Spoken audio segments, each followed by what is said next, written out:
thank you very much for joining me today. And today's project, I'm going to show you how I made this cute little mini album in a box. And this is what the box looks like. I'll pull out the mini album, and this is the little mini album. Make the box for the album to sit in. This piece measures 6.5 inches by 10 inches. And we are going to, excuse me, we're going to start scoring along the 10-inch side at 4.5 inches and 5.5. Okay, then we're going to turn it, and along the 6.5 inch side, we're going to score it at 1 inch on both sides. So I'm going to do it from this side here.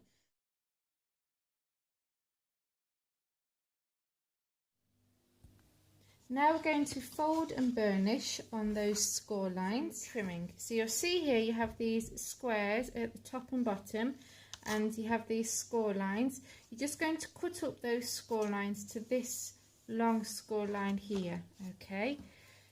So you're going to just cut straight up that score line and to this one as well. And then we're going to give this flap a trim at an angle, like so. Okay, turn it around and do the same again.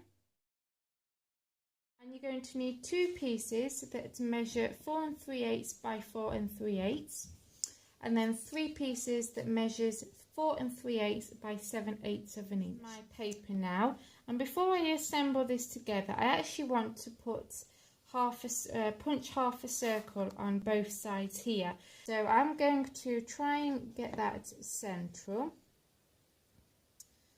and line that up as best as I can, and then punch. Okay, and now I want to do the opposite side. So I'm just going to line this up. A pen.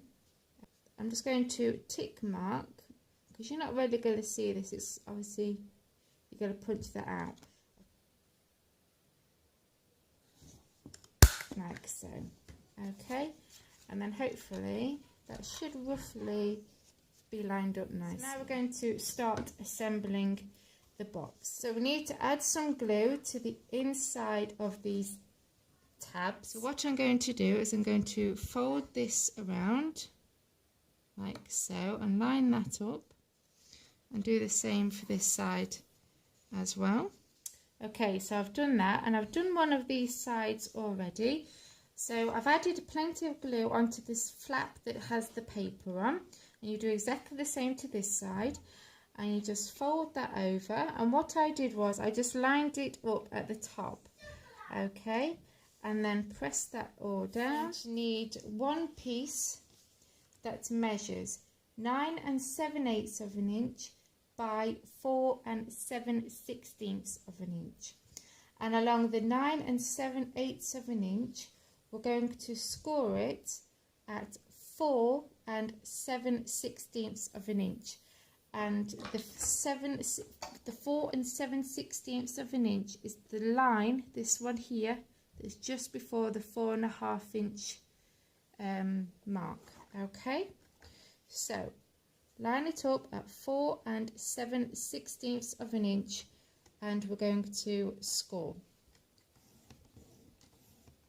Then we're going to move it along to the 5 7/16 of an inch, which is basically an inch. Okay, so again, move it up to that line that's just before that 5.5 inch mark again, and score.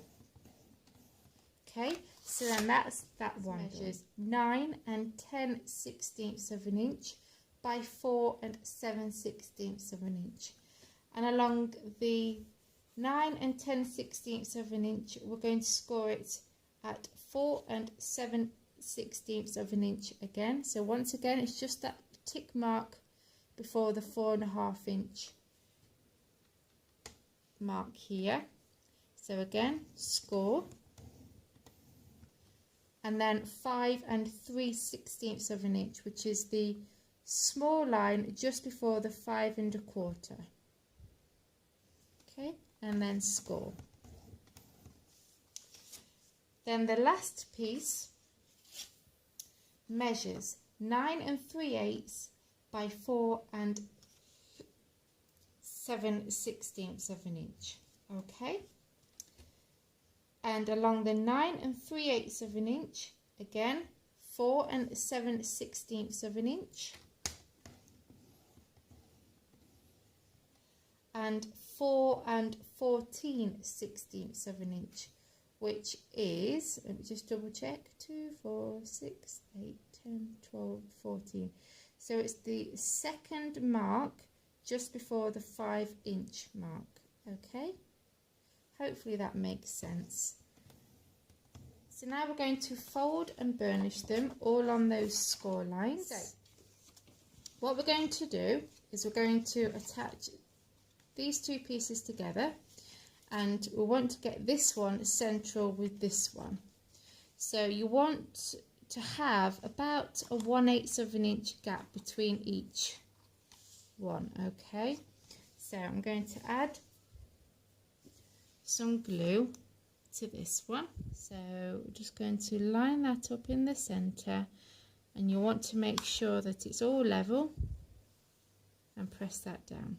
So add some glue to this one and then stick that one to that. Okay,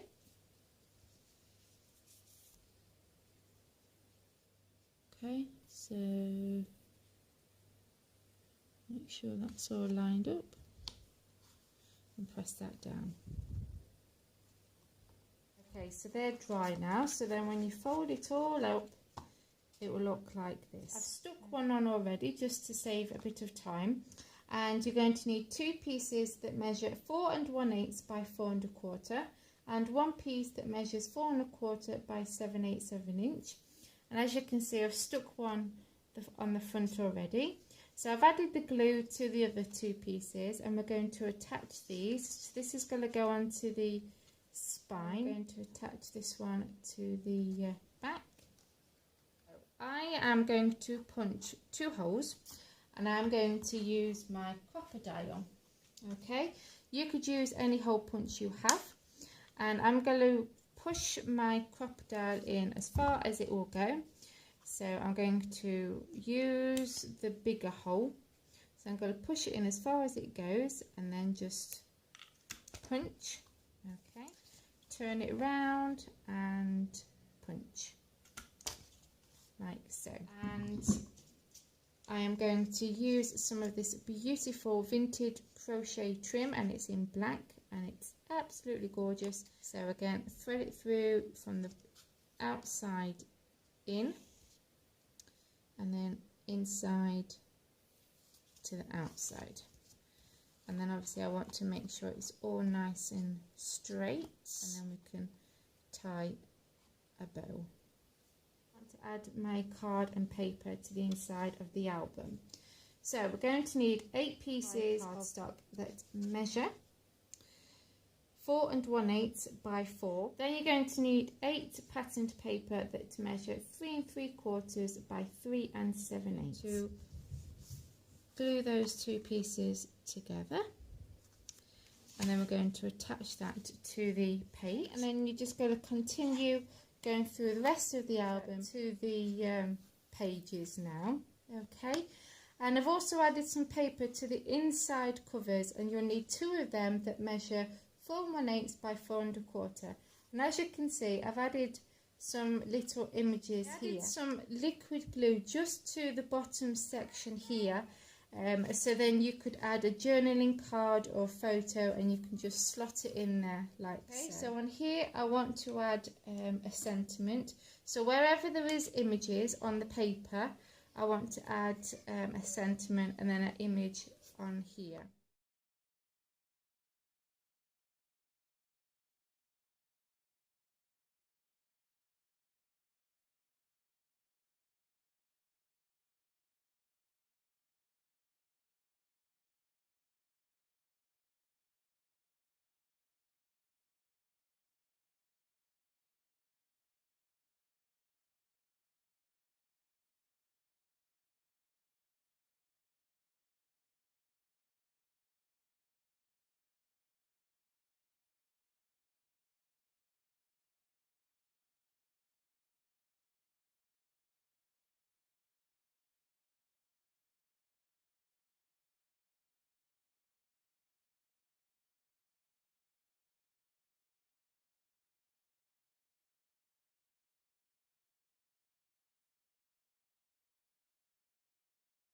And how cute is that? So, if you want to, you could add a stopper here, so you could add a rhinestone or something, but that's not going to bother me at all. So yeah, so I really hope you enjoyed this tutorial of this Halloween mini album in a box. Take care everyone, and I'll see you